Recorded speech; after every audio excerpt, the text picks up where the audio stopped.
Hi friends, welcome to வல்லமை as academy. இன்னைக்கு நம்ம ஏப்ரல் 16க்கான கரண்ட் அஃபேர்ஸ் வந்து பார்ப்போம். இப்போ ஃபர்ஸ்ட் கொஸ்டின் வந்து பார்க்கலாம். ஃபர்ஸ்ட் கொஸ்டின் வந்து என்னன்னா, தினேஷ் மகேஸ்வரி யார்? இவங்க என்னவா அப்பாயிண்ட் பண்ணியிருக்காங்கன்னா 23rd லா கமிஷனோட சேர்மனாக வந்து இவங்களை வந்து அப்பாயிண்ட் பண்ணியிருக்காங்க. ஓகேவா? அதாவது தினேஷ் மகேஸ்வரி என்னவா அப்பாயிண்ட் பண்ணியிருக்காங்கன்னா 23rd லா கமிஷனோட சேர்பர்சனாக வந்து அப்பாயிண்ட் பண்ணியிருக்காங்க. இந்த லா கமிஷனோட இன்னும் 2 மெம்பர்ஸ் வந்து இருக்காங்க. யாருன்னா ஹிட்டிஷ் ஜெயின், அதுக்கப்புறம் டிபி வர்மா. இவங்க 2 பேர் தான் இந்த லா கமிஷனோட மெம்பர்ஸ். இப்போ இந்த தினேஷ் மகேஸ்வரிக்கு இவங்களோட டென்யூர் வந்து எப்படின்னா 3 வருஷம். இவங்களோட டென்யூர் வந்து எப்போ முடியுதுன்னா ஆகஸ்ட் 30, 2027 வந்து இவங்க டென்யூர் வந்து முடியுது. இப்போ இந்த லா கமிஷனோட வேலை வந்து என்னன்னா, uniform civil code. Uniform civil code வந்து நாட்டில் நம்ம அமல்படுத்தினா என்ன ப்ராப்ளம்ஸ் இருக்கு, என்ன நன்மை இருக்கு, இதை அனலைஸ் பண்றதுதான் இந்த லா கமிஷனோட வேலை. ஓகேவா? இப்போ ஆர்டிகல் 44 என்னன்னா யூனிஃபார்ம் சிவில் கோட். ஓகேவா? ஆர்டிகல் 44 வந்து யூனிஃபார்ம் சிவில் கோட். இப்போ இந்தியாவில் first state to implement uniform civil code யாருன்னா உத்தரகாண்ட்.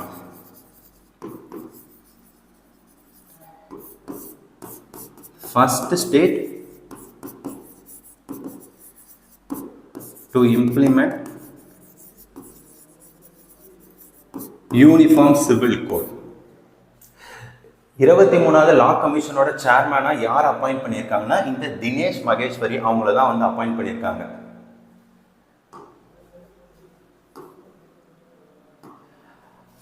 அடுத்தது பெஸ்ட் டிரான்ஸ்ஜெண்டர் பர்சன் அவார்ட் 2025.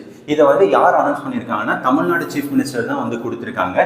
யாருக்கு வந்து கொடுத்துருக்காங்கன்னா 2 பேருக்கு வந்து கொடுத்துருக்காங்க. யாருன்னா கே பொன்னி, அதுக்கப்புறம் ஏ ரேவதி. இவங்க 2 பேருக்கு தான் வந்து 2025க்கான பெஸ்ட் டிரான்ஸ்ஜெண்டர் அவார்டு வந்து கொடுத்துருக்காங்க. எப்போ கொடுத்தாங்கன்னா வந்து ஏப்ரல் 15 வந்து டிரான்ஸ்ஜெண்டர் டே.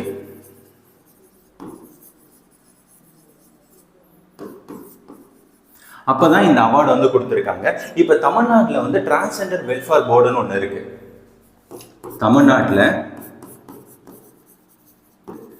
Transgender welfare board. இந்த போர்டு வந்து எப்போ ஆரம்பிச்சாங்கன்னா 2008 வந்து இந்த போர்டு வந்து ஆரம்பிச்சாங்க. தமிழ்நாட்டில் டிரான்ஸ்ஜெண்டர் வெல்ஃபேர் போர்டு இருக்கு. இந்த போர்டு எப்போ ஆரம்பிச்சாங்கன்னா 2008. இப்போ இந்த டிரான்ஸ்ஜெண்டர் வெல்ஃபேருக்காகவும் அதுக்கப்புறம் வந்து பர்சன் இன்வால்வ் பெக் பண்றாங்கல்ல அவங்களோட நலனுக்காக சென்ட்ரல் கவர்மெண்ட் ஒரு ஸ்கீம் வந்து இருக்கு. அந்த ஸ்கீம் பேர் வந்து என்னன்னா ஸ்மைல். ஸ்மைல் அப்படின்ற ஸ்கீம் வந்து இருக்கு. இது யாருக்குன்னா வந்து டிரான்ஸ்ஜெண்டரோட வெல்ஃபேருக்காகவும் the person acting in the begging இருக்காங்கல்ல அவங்களோட நலனுக்காகவும் இந்த ஸ்கீம் வந்து கொண்டு வந்தாங்க. இந்த ஸ்கீம் வந்து எப்போ ஆரம்பிச்சாங்கன்னா 2022 தான் வந்து இந்த ஸ்கீம் வந்து ஆரம்பிச்சாங்க. ஸ்மைல் ஸ்கீம் வந்து எப்போ ஆரம்பிச்சாங்கன்னா 2022.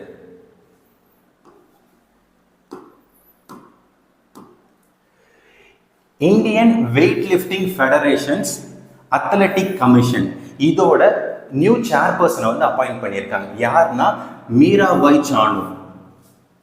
Indian weight lifting federation athletic கமிஷனோட நியூ சேர்பர்சன் வந்து அப்பாயிண்ட் பண்ணியிருக்காங்க. யாருன்னா மீராபாய் சானு. அதுக்கப்புறம் வைஸ் சேர்பர்சனும் வந்து அப்பாயிண்ட் பண்ணியிருக்காங்க. அது வந்து யாருன்னா சதீஷ்குமார். இந்த மீராபாய் சானு வந்து என்னன்னா ஒலிம்பிக்ல வந்து அவங்க சில்வர் மெடல் வந்து வாங்கியிருக்காங்க. இந்த சதீஷ்குமார் இவங்க வந்து காமன்வெல்த்ல கோல்டு மெடல் வந்து வாங்கியிருக்காரு. காமன்வெல்த்ல கோல்டு மெடல். நம்ம என்ன தெரிஞ்சுக்கணும், Indian weight lifting federation athletic கமிஷனோட நியூ சேர்பர்சன் வந்து அப்பாயிண்ட் பண்ணியிருக்காங்க. யாருன்னா மீராபாய் சானு.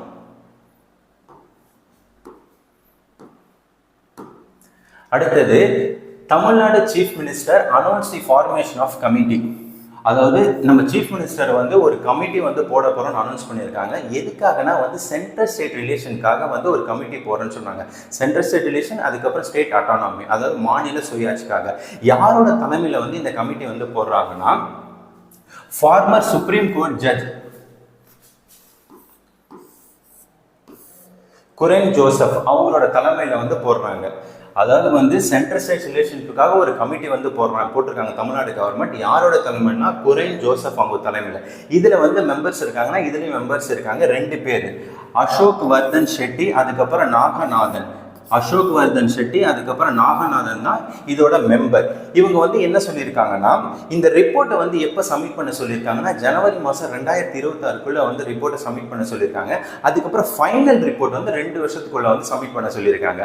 இப்போ இவங்க டாஸ்க் வந்து என்னன்னா to study centre state relation, அதுக்கப்புறம் to safeguard the autonomy of state, மாநில சுயாட்சி. அதுக்காக தான் இந்த கமிட்டி வந்து போட்டிருக்காங்க. இப்போ நம்ம தமிழ்நாட்டில் வந்து சென்ட்ரல் ஸ்டேட் ரிலேஷன்ஷிப்புக்காக முன்னாடியே ஒரு கமிட்டி வந்திருக்கு.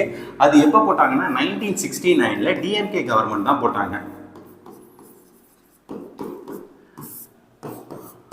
அந்த கமிட்டி பேரு ராஜமன்னார் கமிட்டி. இந்த ராஜமன்னார் கமிட்டி எதுக்காக போட்டாங்கன்னா to study centre state relation.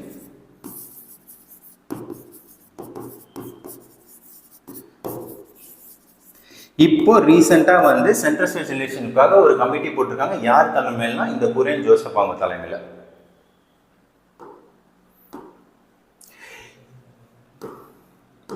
இன்னைக்கு வந்து ஏப்ரல் 16. இந்த ஏப்ரல் 16 வந்து என்ன நடந்ததுன்னா இப்போ நம்ம இந்தியாவில் ஃபர்ஸ்ட் பேசஞ்சர் ட்ரெயின் வந்து எப்போ ஆரம்பிச்சாங்கன்னா 1853 ஏப்ரல் 16 தான் நம்ம இந்தியாவோட ஃபர்ஸ்ட் பேசஞ்சர் ட்ரெயின் வந்து விட்டுருக்காங்க. இந்தியாஸ் ஃபர்ஸ்ட் பேசஞ்சர் ட்ரெயின் எங்க இருந்தீங்கன்னா பாம்பே டு தானே. மொத்தம் எத்தனை கிலோமீட்டர் வந்து போச்சுன்னா இந்த ட்ரெயின் வந்து மொத்தம் 34 கிலோமீட்டர். அப்புறம் மற்ற என்ன தெரிஞ்சுக்கலாம்னா வந்து ஃபாதர் ஆஃப் இந்தியன் ரயில்வேஸ் வந்து யாருன்னா டால் டெலோசி. ஃபாதர் ஆஃப் இந்தியன் ரயில்வேஸ் யாருன்னா லார்ட் டெலோசி. ஓகேவா? அப்ப ஏப்ரல் 16 தான் நம்மளோட ஃபர்ஸ்ட் பேசஞ்சர் ட்ரெயின் வந்து நம்ம விட்டுருக்காங்க. ஓகேவா? ஏப்ரல் 16, 1853. அதுக்கப்புறம் ஏப்ரல் 16 வந்து இன்னொரு விஷயம் வந்து நடந்திருக்கு.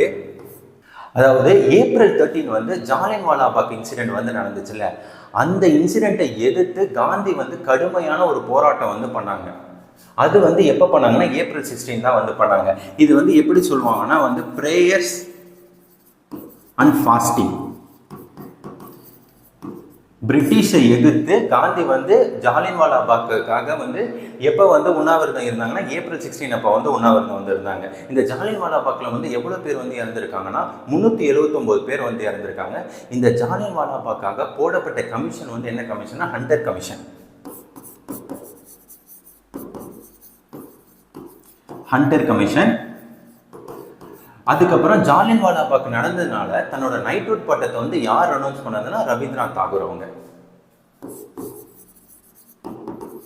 ரவீந்திரநாத் தாகூர் ரெனவுன்ஸ் நைட்வுட், அதாவது நைட்வுட் டைட்டில் வந்து என்ன பண்ணிட்டாங்கன்னா ரெனவுன்ஸ் பண்ணிட்டாங்க. இப்போ நம்ம என்ன கொஸ்டின் பார்த்தோம் அப்படி ஒரு ரீகால் பார்க்கலாம்.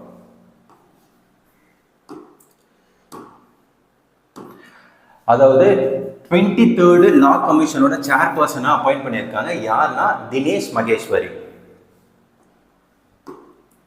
அதுக்கப்புறம் பெஸ்ட் டிரான்ஸ்ஜெண்டர் பர்சன் அவார்டு வந்து 2020 தமிழ்நாட்டில் வந்து யாருக்கு கொடுத்துருக்காங்கன்னா 2 பேருக்கு வந்து கொடுத்துருக்காங்கன்னா பொன்னி அதுக்கப்புறம் ரேவதி. இவங்களுக்கு வந்து கேஷ் ப்ரைஸ் வந்து அதில் எவ்வளோ இருக்குன்னா 1 லட்சம் இருக்கும்.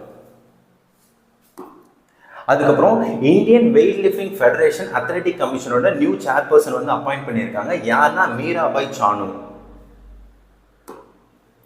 அதுக்கப்புறம் சென்ட்ரல் ஸ்டேட் ரிலேஷன்ஷிப்புக்காக வந்து தமிழ்நாடு வந்து ஒரு கமிஷன் போட்டிருக்காங்க. யார் தலைமையில் வந்து போட்டிருக்காங்கன்னா வந்து குரைன் ஜோசப் அவங்களோட தலைமையில் வந்து போட்டிருக்காங்க. Thank you friends.